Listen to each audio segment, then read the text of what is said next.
नमस्कार दोस्तों, आज का वीडियो में हम देखेंगे हिस्ट्री ऑफ फिजिकल एजुकेशन के बारे में। तो डिटेल्स में जाने से पहले जो नए आए हैं तो हमारे चैनल्स को सब्सक्राइब करें और कोई भी अगर आपको डाउट होता है तो कमेंट बॉक्स में आप कमेंट करके पूछ सकते हो मेरे से। चलिए देखते हैं हमारे फिजिकल एजुकेशन के इतिहास में झांक के कि क्या क्या चीज़ें घटी थी, किन किन लोगों ने कंट्रीब्यूट किया था फिजिकल एजुकेशन को लेके और हमारे हिस्ट्री का क्या इंपॉर्टेंस है फिजिकल एजुकेशन में। जैसा कि हम जानते हैं इतिहास ऐसे ही नहीं बनता। इतिहास को बनाने के लिए बहुत लोगों का कंट्रीब्यूशन का ज़रूरत होता है। तो फिजिकल एजुकेशन के पीछे भी बहुत सारे महान आदमियों ने अपना कंट्रीब्यूशन दिया था डेवलपमेंट करने के लिए फिजिकल एजुकेशन का। और बहुत सारे डेवलपमेंट जो हुए थे वो एक रात में नहीं हो गए थे। डेवलपमेंट होने के लिए काफ़ी दिन लगा था और ये डेवलपमेंट पीसेस बाय पीसेस हुआ था, एक साथ नहीं हुआ था। जैसे कि हम जानते हैं Rome was not built in a day, उसी तरह से फिजिकल एजुकेशन का जो इतिहास है वो काफ़ी पीछे जाता है और इनमें बहुत सारे फेमस लोगों ने अपना कंट्रीब्यूशन दिया है। जो जैसा कि हम जान सकते हैं या बोल सकते हैं, जो बिगिनिंग ऑफ फिजिकल एजुकेशन यानी शुरुआत में जो फिजिकल एजुकेशन कैसा था, तो अगर हम फिजिकल एजुकेशन के शुरुआत के बारे में बात करेंगे तो हम जोहान बर्नार्ड बेजॉ के बारे में कैसे बात ना करें। उन्होंने वो सबसे पहले व्यक्ति थे जिन्होंने एक्सरसाइज को इम्पोर्टेंस दिया था और रिकॉग्नाइज किया था कि एक्सरसाइज का क्या क्या इम्पोर्टेंस है। उन्होंने ये भी बताया था कि फिजिकल एजुकेशन के लिए हमें स्पेसिफिक यूनिफॉर्म की ज़रूरत हो सकती है, यानी अगर हम फिजिकल एजुकेशन बिना यूनिफॉर्म के करते हैं तो हमारे मूवमेंट्स में रिस्ट्रिक्शंस आ सकता है। वो पहले व्यक्ति थे जिन्होंने समर में 2 महीने का कैंप शुरू किया था बच्चों के लिए, उनको फिजिकल एजुकेशन एक्टिविटीज़ सिखाने के लिए। और वो ऐसे आदमी थे जो काम करने में बिलीव रखते थे, ना कि सिर्फ बोलने में। तो इनका बहुत बड़ा कंट्रीब्यूशन था फिजिकल एजुकेशन के हिस्ट्री में। नेक्स्ट अगर जाएं और हम बात करें एक फिजिकल एजुकेशन टीचर की, तो सबसे पहला नाम जो आता है वो आता है चार्ल्स बेक का। ये जोहान के दोस्त और फॉलोअर थे उनके, और इनको हायर किया गया था लैटिन और फिजिकल एजुकेशन सिखाने के लिए, और इनको एक जर्मन जिम्नास्टिक्स आता था वो सिखाने के लिए। और ये अमेरिका के पहले फिजिकल एजुकेशन टीचर भी बने थे। तो 1800s की तरफ चलते हैं। 1800s में जो वो पुराने दिन थे 1800s के समय के, उनको ओल्ड डेज बोला जाता था, यानी गेम ऑफ ओल्ड डेज। इस समय में क्या क्या गेम्स चलता था, ये इन गेम्स के नाम है जैसे कि स्किप अवे, चेजिंगर्स, Charlie over the water, frog in the middle, head ball, blind man's buff. ये सारी गेम्स सन 1800 से चलता आ रहा है, जो कि आज भी काफ़ी फेमस है। ब्लाइंड मैन्स बफ का जो रूल्स था, और हो सकता है आपने भी खेला हो, इसमें कितने भी लोग खेल सकते हैं, और जो एक मेंबर जो होता था क्लास का, वो उसे ब्लाइंड फोल्ड हम कर देते थे, यानी उसका आंखों में पट्टी बांध देते थे, और उसे बोला जाता था कि 20 तक या 10 तक आप जैसा भी कर सकते हो काउंट करने के लिए, और उसे गोल फिर घुमा दिया जाता था, एक रोटेशन दे दिया जाता था।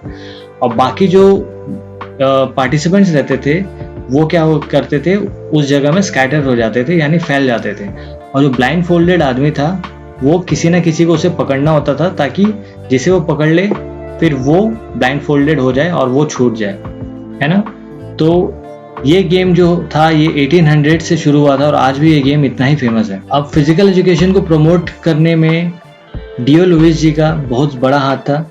इन्होंने फिजिकल एजुकेशन को प्रमोट करने के लिए काफ़ी सहयोग दिया था अपना, और ये जानते थे कि जो फिजिकल एजुकेशन है वो मोटे लोगों के लिए और वुमेन्स के लिए काफ़ी लाभदायक हो सकता है।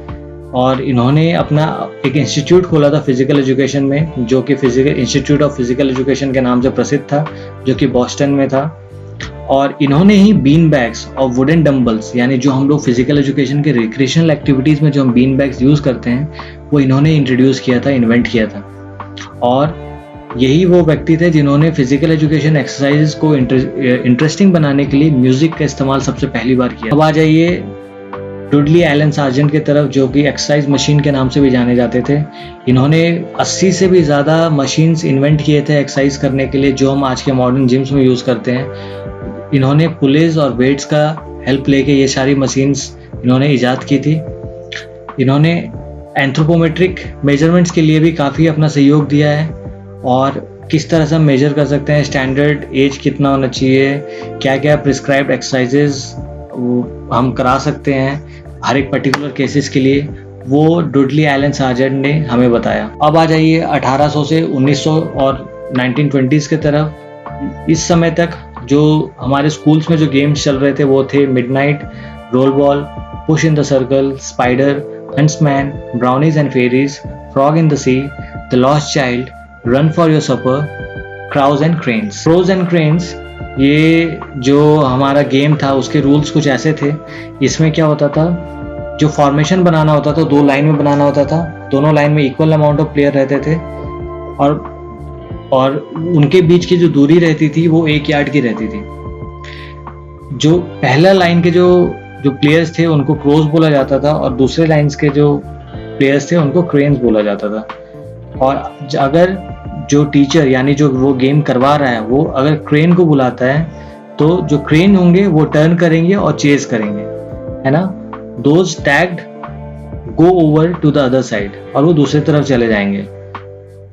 लेकिन जैसे ही टीचर्स अगर क्रोज को बुलाते थे तो क्रोज रिवर्स के साइड में घूम के और वो दौड़ेंगे, है ना, उनको चेज करेंगे। जो टीम सबसे ज्यादा नंबर ऑफ प्लेयर्स लास्ट में बच जाते थे वो टीम जीत जाता था। तो ये था क्रोज एंड क्रेन्स। ये आज भी उतना ही फेमस है जितना तब था। फिजिकल एजुकेशन के हिस्ट्री में अगर हम झांक के देखें तो बहुत सारे ऐसे इंपॉर्टेंट वर्ड जो तब इजाद किए गए थे और उनके कुछ मतलब है जो मैंने आपको स्क्रीन में शेयर किया हुआ, जैसे kinesiology, physical education course, exercise, gymnasium, physiology, flexibility. तो इन सारे वर्ड्स को अगर आप ध्यान से पढ़ेंगे तो आप जानेंगे कि ये सारे वर्ड्स किस तरह से इजाद किए गए थे, उनका असली मीनिंग क्या था, असली वर्ड किन वर्ड से इन सारे वर्ड्स को लिया गया था। जैसे बहुत सारे ग्रीक वर्ड से लिया हुआ है, बहुत सारे लैटिन वर्ड से लिया हुआ है, और बहुत सारे मूवमेंट्स के ऊपर भी हमने वर्ड्स को हमारा लिया गया था फिजिकल एजुकेशन के हिस्ट्री में, जो कि हम आज भी ये सारे वर्ड्स हम पढ़ते हैं। अब आ जाइए physical education comes to America. 1820 में जो अमेरिकन स्कूल्स थे उन्होंने फिजिकल एजुकेशन का करिकुलम स्टार्ट किया था। एक सिविल वॉर हुआ था जो कि बहुत फेमस था अमेरिका में, जिसमें कि बहुत सारे लोग मतलब इंजर्ड हुए थे। और इस वॉर के बाद क्या हुआ था, जो स्कूल्स थे जो स्कूल्स थे अमेरिका के, उसमें फिजिकल एजुकेशन को इंट्रोड्यूस किया गया था और उनको मतलब रखा गया था एज ए सब्जेक्ट। और ये पहली बार हुआ था हिस्ट्री में जब एक स्पेशलाइज्ड ट्रेनिंग फिजिकल एजुकेशन के लिए शुरू किया गया, जो कि इंस्ट्रक्टर्स के लिए है ना, जो इंस्ट्रक्टर्स फिजिकल एजुकेशन में काम कर रहे थे उनके लिए स्पेशलाइज्ड ट्रेनिंग शुरू किया गया था अमेरिका में, ताकि वो भी सिखा सकें। और तो कॉलेजेस में पहली बार इंटर कॉलेजिएट स्पोर्ट्स जो आज बहुत फेमस है वो स्टार्ट हुआ था, जो कि रोइंग में हुआ था, फुटबॉल में और ट्रैक एंड फील्ड में हुआ था। और जो ओलंपिक गेम्स भी तब स्टार्ट किया गया था 1896 में, जो कि पिछले 1400 साल से बंद था। अब आ जाइए क्या क्या चेंजेस आए हैं फिजिकल एजुकेशन में। जो चेंजिंग फेसेस है फिजिकल एजुकेशन का वो इस प्रकार है। जो पुराना जो ओल्ड फिजिकल एजुकेशन था वो इस तरह से दिखता था, जहाँ पे लार्ज ग्रुप होते थे, इक्विपमेंट बहुत कम होते थे, सभी के लिए इक्विपमेंट नहीं होते थे, एथलीट्स जो थे वही लीडर थे, सिर्फ स्किल रिलेटेड होता था, सिर्फ टीचर्स के डायरेक्शन पे हम काम करते थे। यहाँ पे सिर्फ हम कॉम्पिटिशन्स के लिए ही हम फिजिकल एजुकेशन को अपनाते थे, और जो ग्रेड्स मिलते थे वो ड्रेस के ऊपर, हमारे स्किल लेवल और फिटनेस के ऊपर मिलता था। और जो नया फिजिकल एजुकेशन वो इस प्रकार दिखता है आज के डेट में। ये स्मॉल ग्रुप्स में भी हो सकता है, हमारे पास adequate amount of equipments available है आज के डेट में, और यहाँ पे हर एक स्टूडेंट्स को अपॉर्चुनिटी मिलता है सक्सेस के लिए फिजिकल एजुकेशन से। ये टोटली हेल्थ रिलेटेड हो गया है, यानी लोग अपने हेल्थ के ऊपर ध्यान रख के आजकल फिजिकल एजुकेशन को अपनाते हैं। यहाँ पे टीचर को as a coach, as a guide देखा जाता है, जो कि हमारा हेल्प करता है। और यहाँ पे कॉपरेशन के ऊपर एम्फेसिस ज़्यादा दिया गया है, और यहाँ पे जो ग्रेड्स हैं वो सेल्फ इम्प्रूवमेंट के ऊपर मिलता है, खुद के इवैल्यूएशन करने पे मिलता है, पीयर असेसमेंट पे ऊपर मिलता है, और स्किल्स के ऊपर मिलता है। अब आ जाइए फिजिकल एजुकेशन का जो क्वालिटी है वो किन चीज़ों से बनता है, क्या सारी चीज़ें होनी चाहिए फिजिकल एजुकेशन को अच्छा क्वालिटी वाला बनाने के लिए। तो इसमें सबसे पहले होना चाहिए हर एक स्टूडेंट के लिए अपॉर्चुनिटी होना चाहिए, हर एक स्टूडेंट को इक्वल टाइम और इक्विपमेंट मिलना चाहिए, मीनिंगफुल कंटेंट होना चाहिए वैरायटी के साथ साथ, और हमें समझ में भी आना चाहिए। इंस्ट्रक्शंस काफ़ी क्लियर और अच्छे होने चाहिए, जिसमें कैसे क्या क्या इंक्लूड करना चाहिए, क्या हम प्रैक्टिस करेंगे और क्या क्या असेसमेंट करेंगे।